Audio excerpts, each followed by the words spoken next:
We are joined now by Darrell Jones. He is with the Herzog Foundation, which is Missouri based. I mean, Illinois friends, and this is going to be interesting to you as well. But they do something different. They're a nonprofit charitable organization, and what they are looking to do is specifically grow Christian education. Darrell, appreciate you being on the air with us. This isn't a specifically Christian radio station. It's a conservative station, libertarian station. Sure. But everybody in the room is Christian. Everybody in this room happens to be Christian. Just so happens. I feel very comfortable already. Yeah. I feel very comfortable already. Well, and my daughter graduated from high school, in the Kansas City area where you're not too far from. So who knows, that school may have had some contact with you.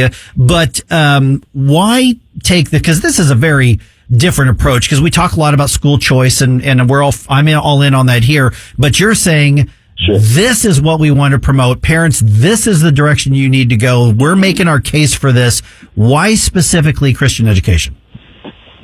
Well, listen, that's a great question, and it really comes down to the vision of the founder, the person who left all of his life's wealth, really wanted a catalyst for Christian education across the country.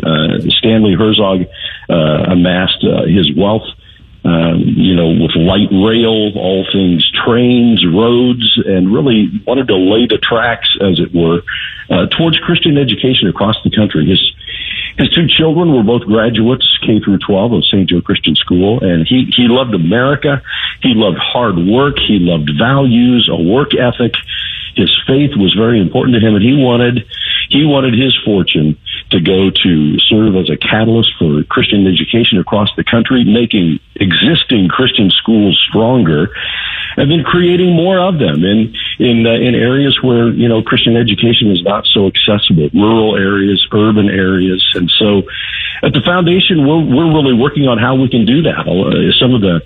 Some of the initiatives we have going are trainings for existing Christian schools. We just finished one in Dallas. We have another one in Kansas City coming up in a couple of weeks. In January, we'll be in Atlanta, and really trying to help schools just have some training, in addition to the access to how to make their school stronger internally as an operation. And the feedback we're getting from the conferences has just been fantastic, and we think we'll be able to add some strength and value to schools in that way. But then hoping to create, and launch more schools. 2 weeks ago, I was in Southern California and had 30 different pastors come to me and say, "Hey, we want to start a school in our church. Can you help us do that?" And the answer is absolutely, we can help you do that. And so with our School Box initiative, which is how do you start a Christian school in your facility? Really, whether you're talking about pastors at churches or whether you're talking about a cul-de-sac of neighbors who are saying, we really want education for our children that is not hostile to our values, but actually reinforces our values. Why is that so unheard of in 2021? Good morning, Darrell. Gabe Pfeiffer here. Critics would say that, because our beef with public school education currently is generally around the fact that they're communist indoctrination centers. I mean, honestly. So right. Now critics of Christian education will say, well, you guys are indoctrinating too. What's the difference? How do you respond to those people? Well, I think for starters, what Christian education focuses on is what the parents want for their children. That apparently in Virginia is a pretty big deal, apparently. The idea that parents actually have the opportunity to raise their kids and to have them educated in an environment with the values of the family. And as opposed to, as you said, these indoctrination places that take the values of the faith of the family, the faith of the parents, the faith of these pods all across the country, and are hostile to them. That's a big difference in 2021. I graduated K through 12 public school system. It was a different day. And, my daughters graduated K through 12 public school. Even 15 years ago, that was a different day. When my first grandchild was born 8 years ago, I told my wife, I pray every one of my grandchildren attend a Christian school. because there are just agendas that are driving what's taking place in the classroom, and unions that are driving what's taking place in the classroom that really are hostile to the faith of Christians. Good morning, Darrell. This is Ken Williams. My daughters were both raised in the public school system, one of which is still there. And I've actually enjoyed their education, but we were very, very proactive in it. There might be parents out there right now with small children thinking about this, but thinking, what a lift, what a heavy hill to climb, what would your suggestions be to get them on the road to maybe getting their children into a Christian facility, that's not out of their price range? Sure.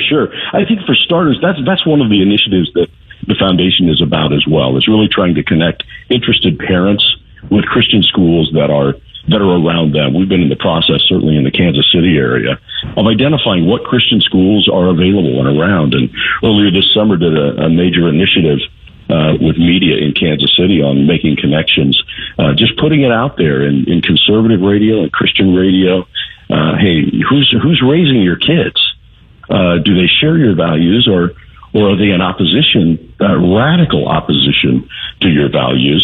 And trying to make connection with them. And we were able to connect nearly 150 families to Christian schools just in a 30-day time period. So I think the iron really is hot for the Herzog Foundation to be here. HerzogFoundation.com, by the way, is where you can find out all of the things that we're involved in, even on a daily basis. We have an online publication that we launched in August that already has a readership of over 100,000. And it's just making the argument that Christian education is good education. I mean, when you're just looking at ACT scores and SAT scores, the product of Christian education is solid education. We did a national survey earlier this year with Christian parents as well as parents with their children in the public system. 70% of those parents don't want critical race theory taught to their kids in the classroom. Now that's parents of students in Christian school and parents of students in the public school. And interestingly, 80% of Christian parents with children in Christian schools are thrilled with the education that their kids are receiving, and the public school parents didn't rate that high how thrilled they were with their children's education. So Christian education is good education.